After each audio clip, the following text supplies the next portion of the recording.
કેટલી સરસ વાત રહેલી છે, એનાથી આપણે શરૂઆત કરીએ. ઈસુ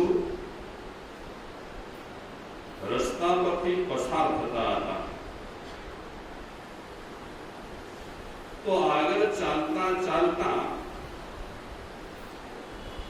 એમણે સામેથી કોઈકને આવતા જોયા.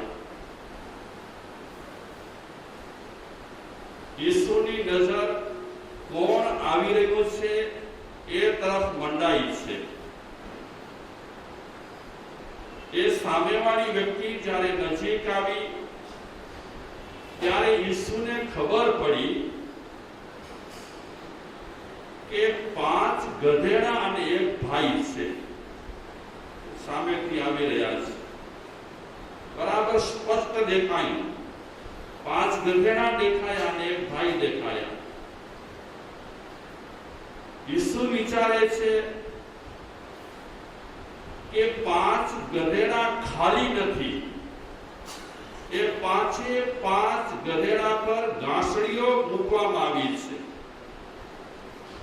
અને એની ચાલ પરથી ખબર પડે છે ઈસુને કે એ ઘાસડીઓમાં વજન વધારે હોવો જોઈએ, જેના કારણે એ ગધેડા સરખી રીતે ચાલી શકતા ન હતા અને નમી જતા હતા. ધીમે ધીમે એ 5 ગધેડા અને ગધેડા સાથે જે એક વ્યક્તિ રહેલી હતી એ ઈસુની નજીકમાં આવી. ઈસુ ભાઈને પૂછે છે, એ વ્યક્તિને પૂછે છે, અરે આ 5 ગધેડા અને એના પર તમે જે ઘાસડીઓ લાદી છે તે એટલી વજનદાર છે, તમારા ગધેડા 5 નમી ગયા છે. એવું તે શું વજન ભર્યું છે તમે ઘાસડીઓમાં? એવો તે શું માલ છે કે જે માલને કારણે તમારા ગધેડા નમી ગયા છે? બોજો વહન કરી શકતા નથી, પણ બળજબરીથી એ ભાર ઉપાડીને ચાલી રહ્યા છે. જે શું તમારી ઘાસડીઓમાં? અને જાઓ ક્યાં છો? પ્રશ્ન પૂછ્યા ઈસુએ. એટલે જવાબ આપે છે સામેવાળો ભાઈ કે આ ઘાસડીઓમાં અમે માલ ભર્યો છે અને માલ બહુ વજનદાર છે. અત્યારે અમે આ બધો માલ બજારમાં લઈ જઈશું અને બજારમાં લઈ ગયા પછી એ માલ અમે વેચીશું. શું કહે છે? માલ તો બહુ વજનદાર છે. આ બિચારા તમારા ગધેડા માંડ એ માલ ઉપાડી રહ્યા છે. કહો તો ખરા કે એ ઘાસડીઓમાં માલ શું છે? એટલો વજનદાર માલ શું છે? એ ભાઈ ઈસુને કહે છે, આ પેલો ગધેડો, એ પેલા ગધેડા પર જે ઘાસડી લાદવામાં આવી છે એમાં માલ છે. શું માલ છે? અત્યાચાર. આ ઘાસડીમાં અત્યાચારનો માલ છે.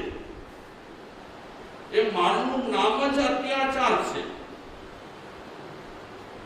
ઈસુ એ ભાઈને પૂછે છે કે ઘાસડીમાં તમે અત્યાચારનો માલ ભર્યો છે કે નહીં? માલ નહીં, અત્યાચાર ભર્યો છે. બજારમાં લઈ જશો કે? હા, બજારમાં લઈ જઈશું. વેચાણ થશે કે? જરૂર વેચાણ થશે. ચપોચપ અમારો માલ ઉપડી જશે. અમે જે ભાવ નક્કી કર્યું છે એનાથી વધારે ભાવ અમને મળશે. તો ઈસુ પૂછે છે, એમ છે? આ અત્યાચાર વેચાશે, તમે વેચશો કે? જરૂર વેચીશું. કિંમતથી પણ અમને વધારે કિંમત મળશે. તો ઈસુ પૂછે છે, એ માલ ખરીદશે કોણ? વેચાતું કોણ લેશે એ માલ? તો એ ભાઈ કહે છે, સત્તાધારી લોકો આ અમારો મોંઘામાં મોંઘો અત્યાચારનો માલ ખરીદશે. જે લોકો મોટા મોટા હોદ્દા પર રહેલા હશે એ મોં માગ્યા દામ દઈ કરી, મોં માગ્યા પૈસા આપી કરી અને આ અત્યાચાર ખરીદશે. ઈસુ કે ખરીદનારા મળશે, ગ્રાહક મળશે કે ચોક્કસ ગ્રાહક તો એટલા મળશે કે અમારો માલ પૂરો થઈ જશે. ઉપરથી માંગ આવશે, એ માલ ખરીદવા માટે પડાપડી થશે. ઈસુ પૂછે છે કે બીજા ગધેડા પર જે ગાંસડી દેખાય છે એમાં શું માલ ભર્યો છે? તો એ ભાઈ કહે છે આ બીજા ગધેડા પર જે ગાંસડી છે એમાં માલ ભર્યો છે ઈર્ષા. ઈર્ષાનો માલ છે. એ ગાંસડીમાં ઈર્ષા ભરી છે. ઓહો, આ બીજા ગધેડા પર જે ગાંસડી છે એમાં તમે ઈર્ષા ભરી છે કે જી હા, એ પણ તમે બજારમાં લઈ જશો કે હા, લોકો લેવા માટે આવશે કે ચોક્કસ. અત્યાચાર સત્તાધારી લોકો ખરીદશે, તો ઈર્ષા કોણ ખરીદશે? સંસારી લોકો. સંસારી લોકો આ બીજા ગધેડા પર જે માલ રહેલો છે એ માલ એટલે કે ઈર્ષા એ સંસારી લોકો ખરીદશે. અરે પડાપડી થશે, ધક્કાધુકી થશે, એકબીજાને પાડી નાખશે માલ લેવા માટે. ચપોચપ આ બીજા ગધેડા પર ગાંસડી જે રહેલી છે અને ગાંસડીમાં જે માલ રહેલો છે બધો ખરીદાઈ જશે. એકે વધશે નહીં. અને ઉપરથી લોકો અમને કહેશે કે માલ ખૂટી ગયો, પૂરો માલ લાવવો જોઈએ ને, અમે લીધા વિના રહી ગયા. ઓહો, ઈસુ કહે છે એમ છે?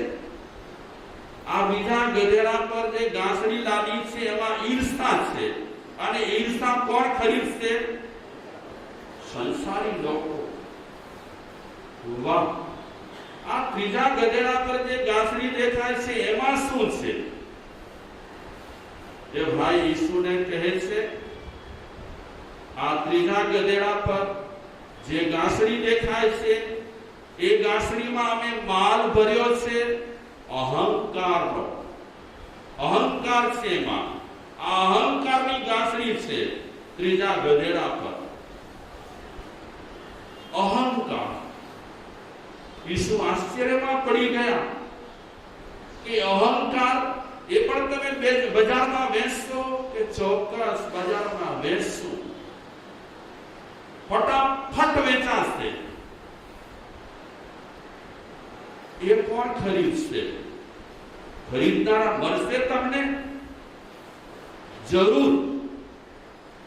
અત્યાચાર ખરીદનારા જેમ મળશે, ઈર્ષા ખરીદનારા જેમ મળશે, તેમ અહંકાર ખરીદનારા પણ મળશે. એ કોણ ખરીદશે? એ ખરીદશે જ્ઞાની, એ ખરીદશે વિદ્વાનો. કોને ખરીદશે? અહંકાર. સાચી વાત છે. જે જ્ઞાની હશે એ અહંકારી લગભગ હશે, જે વિદ્વાન હશે એ અહંકારી લગભગ હશે. હજારોમાં એકાદ જ્ઞાની અને એકાદ વિદ્વાન અહંકાર વગરનો દેખાશે.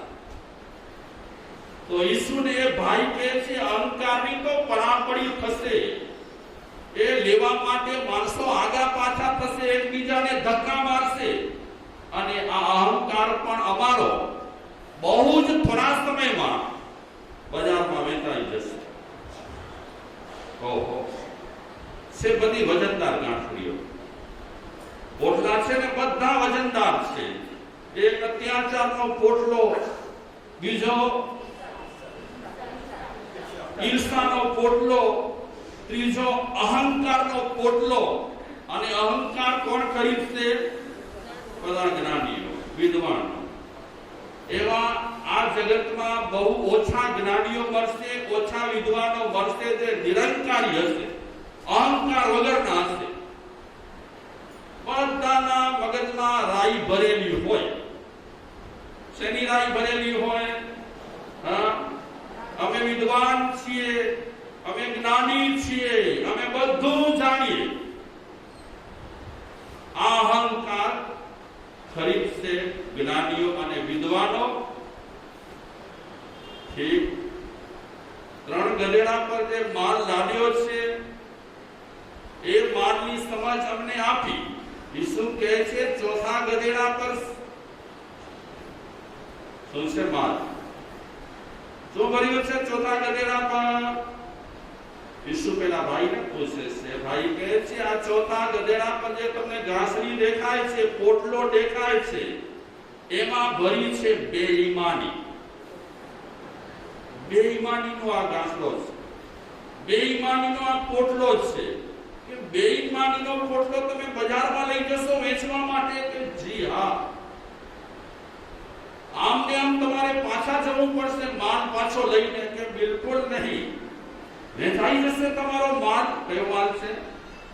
શેનો માલ છે? બેઈમાની. કે બેઈમાનીનો માલ પણ માણસો ખરીદશે? કે ચોક્કસ બેઈમાની ખરીદશે. કોણ ખરીદશે? એ ભાઈ કહે છે ઈસુને કે અમારો તો આ રોજનો ધંધો છે, આજકાલનો નથી કાંઈ. અમારા ગ્રાહક બધા ચોક્કસ રહેલા હોય, બાંધેલા હોય. અત્યાચાર ખરીદશે સત્તાધારીઓ, ઈર્ષા ખરીદશે સંસારી લોકો, અહંકાર ખરીદશે જ્ઞાની અને વિદ્વાનો, અને આ બેઈમાની ખરીદશે વ્યાપારી લોકો. અમારી પાસેથી લઈ જશે બેઈમાની, ખરીદાઈ જશે બેઈમાની. આ પોટલા ખાલી ઠમ થઈ જશે. ઓહો. બેઈમાની ખરીદશે વ્યાપારી લોકો, બિઝનેસ વાળા લોકો. ઠીક ઠીક. ઈસુ પૂછે છે આ 5મા ગધેડા પર જે તમે પોટલો રાખ્યો છે, ઘાસડી રાખી છે, એમાં શું ભર્યું છે? એમાં ભર્યું છે છળ કપટ. અરે, આ પોટલામાં તમે છળ કપટ ભર્યો છે? કે હા. એ પણ બજારમાં વેચાશે? ચોક્કસ. કોણ ખરીદશે? છળ કપટ કોણ ખરીદશે એ તમે પૂછો છો? છળ કપટ ખરીદશે મહિલાઓ, છળ કપટ ખરીદશે સ્ત્રીઓ. કે હા, ચપોચપ ઉપડી જશે. અમારી ઘાસડી, અમારો પોટલો ખાલી થઈ જશે. જેવી ખબર પડશે કે અમે છળ કપટ બજારમાં વેચવા માટે લાવ્યા છીએ, તો લેવા માટે કોણ આવી જશે? મહિલાઓ આવી જશે, સ્ત્રીઓ આવી જશે.